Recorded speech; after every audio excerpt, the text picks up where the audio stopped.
Hey guys, selamat datang kembali di YouTube Naksir Sneakers. Di kesempatan kali ini gue akan melakukan review terhadap sepatu terbaru dari Baller Bro, yaitu BB2. Seperti biasa, channel Naksir Sneakers selalu menjadi channel pertama yang ngelakuin review terhadap sepatu-sepatu basket terbaru. Jadi kalau kalian suka dengan performance sneaker dan juga sepatu basket lainnya, kalian bisa klik tombol subscribe dan nyalain tombol loncengnya juga.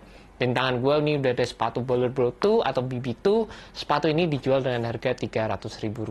By the way, thank you banget buat Baller Bro yang udah ngirimin gue sepatu ini. Truly appreciate it. Dan juga guys, sepatu ini merupakan sepatu budget yang benar-benar affordable. Jadi kalau buat kalian yang sering banget nanyain gue untuk review sepatu budget, ini udah sepatu yang budget banget menurut gue dan harganya benar-benar affordable banget guys. Jadi untuk video review kali ini gue juga bakal bikin sesuatu yang sedikit berbeda karena gue akan review langsung di lapangan basket. Ini merupakan first impression dan juga pengalaman hari pertama gue saat pakai sepatu BB2 ini. So langsung aja guys, kita cek langsung ke lapangan.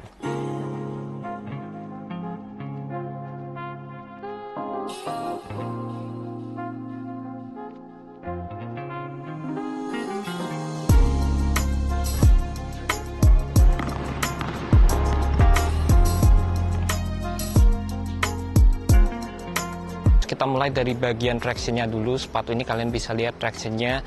Kali ini Baller Bro berubah dari kemarin di sepatu BB1. Mereka menggunakan herringbone pattern yang menurut gue cukup agresif. Di sepatu ini mereka menggunakan multi directional pattern juga. Dan kalau secara first impression gue lihat sepatu ini kayaknya rubber yang digunakan itu kayak terlalu berdekatan. Dan gue cukup skeptis apakah sepatu ini dapat memberikan performance traction yang baik saat gue pakai di lapangan. Kalau kita ngomongin dari segi durabilitas dari rubber yang digunakan di sepatu ini seperti yang gue bilang tadi, bagian ini serasa kayak terlalu dekat banget satu sama lain. Dan rubber yang digunakan ini kalau gue bisa bilang ini juga benar-benar playable guys. Jadi ini tipis banget, terutama bagian yang samping sini. Dan ini kalau kalian bisa lihat ini gampang banget gue gerakin pakai jari gue kayak gini guys. Oke. Untuk bagian midsole-nya sendiri, sepatu ini mostly menggunakan injector Phylon. Ini kalian bisa lihat ini cukup soft. Dan ini menurut gue juga ada beberapa improvement yang dibuat dari segi cushion dibandingkan dengan sepatu Baller Bro 1. Dan ini meskipun sekilas dari luar kelihatan sama, tapi kalau kalian bisa take out insole-nya, by the way, ini juga insole yang sama yang digunakan sama sepatu Baller Bro 1. By the way, ini insole yang terbuat dari bahan Ortholite. Dan ini kalau gue bisa kasih info kalian, ini cepet banget bottom out atau cepet banget habis. Jadi ini berfungsi banget untuk memberikan kalian first impression, sensasi kalau cushionnya itu beneran bekerja. Tapi semakin lama kalian pakai sepatu ini bagian insole-nya ini bakal cepet habis guys. Tapi kalau kalian bisa lihat bagian dalam dari sepatunya, ini udah beda guys. Jadi di bagian sini ini kayak kalian bisa lihat ini ada bagian yang di cut out, bundar gini. Di bagian forefoot-nya kayaknya juga ada. Gue nggak bisa begitu lihat ya. Tapi yang jelas ini pada bagian heel ini ada yang di cut out. Dan ini jelas banget ini jauh lebih empuk dibandingkan dari Baller Bro yang pertama. Ngomongin dari segi materialnya sendiri, menurut gue ini adalah improvement yang dilakukan dari Baller Bro. Jadi kemarin dia menggunakan sintetik material, di sepatu ini mereka menggunakan kayak sejenis mesh gitu. Dan ini kalau kalian bisa lihat bagian samping dari sepatunya ini juga diberikan tekstur. Menurut gue dari segi material sepatu ini jelas ada peningkatan dibandingkan dengan sepatu Baller Bro 1. Dan kalau gue udah pakai sepatunya gini, ini jelas sepatunya fit true to size. Menurut gue pas banget, ini jempol gue juga berada tepat di posisi ini. Menurut gue memberikan overall fit yang cukup oke. Dan memang dari segi materialnya lagi, sekali lagi gue bilang ini jauh lebih nyaman dari material Baller Bro yang digunakan pada sepatu BB1. Dan kalau kalian bisa lihat di bagian depan di sini juga ada fuse material juga.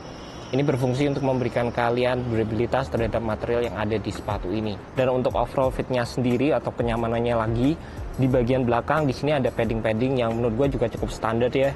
Nggak terlalu premium, nggak terlalu banyak juga, tapi cukup untuk memberikan kita sedikit kenyamanan terhadap sepatu ini guys. Juga satu lagi yang mungkin gue bisa take note di sepatu ini, bagian tangnya.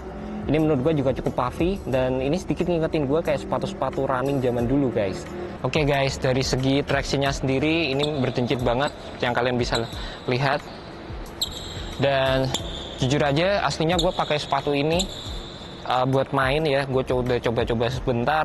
Tractionnya jauh lebih baik dibandingkan sepatu Baller Bro 1. Dan meskipun ini cuma first impression, gue nggak tahu, gue harus coba di beberapa kali permainan juga.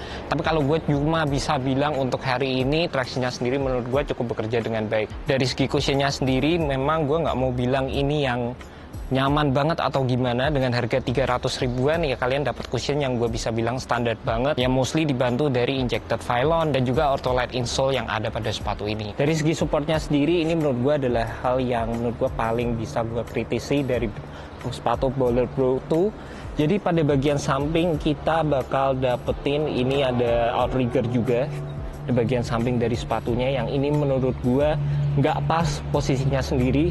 Jadi outrigger yang seharusnya gue harapin adanya harusnya di posisi ini guys, di posisi ini. Mungkin stop sampai di sini ini udah oke banget. Cuma kalau di sini terutama untuk gerakan lateral, gue nggak dapet security yang gue harapin dari outrigger ini.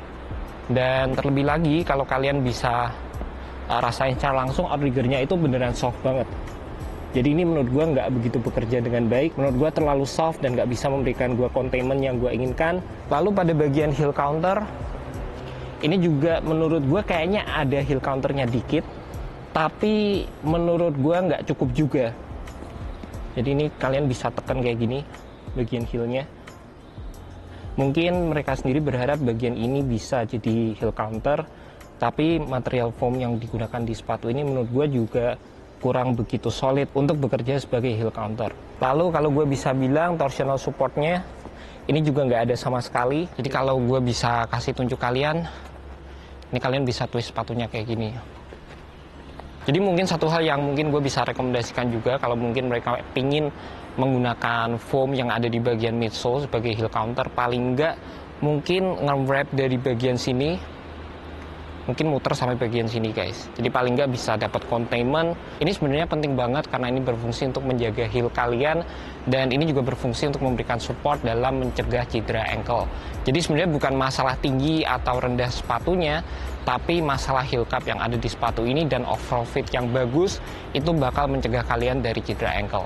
Sekilas kalau gue bisa ngomong overall supportnya sendiri itu cuma dibantu dari segi fit yang ada di sepatu ini, yang gue bisa bilang fitur yang paling mending dari sepatu Bowler Pro 2.0 ini guys. And yo guys, kembali lagi di studio Nasir Sneakers. Tadi merupakan initial review sekaligus first impression pendapat gue mengenai sepatu BB2 ini. Jadi memang dari first impression memang ada beberapa peningkatan yang dilakukan oleh Bowler Pro dari segi materialnya. Jelas banget lebih nyaman dibandingkan sepatu BB1. By the way, sedikit info yang tadi gue kelupaan untuk kasih, materialnya ini menurut gue juga di backup sama kayak lem-lem gitu. Jadi ini materialnya masih cukup kuat guys. Dan kalau kalian bisa bau sepatunya, ini kayak baunya beneran kayak lem banget. Terlebih lagi dari segi cushionnya sendiri udah diperbaiki, dan juga untuk tractionnya sendiri menurut gua udah jauh lebih gak licin dibandingkan dengan sepatu BB1. Tapi memang dari segi supportnya sendiri ini hal yang paling penting untuk gua kritisi, karena memang di sepatu ini jujur supportnya minim banget. Dan jujur buat gua pribadi support itu penting banget guys, karena itu merupakan salah satu faktor yang bisa menjadi membedakan antara sepatu basket dan sepatu reguler lainnya. Tapi memang karena sepatu ini dibuat dengan harga yang benar-benar affordable, jadi memang it is what it is guys. Jujur menurut gue pribadi sebenarnya kalian bisa bikin sepatu yang semurah mungkin, tapi paling enggak dari segi supportnya menurut gue harus memiliki fitur support yang cukup komplit. And that's about it guys, thank you so much buat kalian yang udah nonton video kali ini. Thank you juga buat Bowler Pro. Jujur gue hope all the best buat brandnya dan juga makin keren aja ke depannya guys. That's about it, thank you so much buat kalian yang udah nonton video kali ini. See you next video, peace.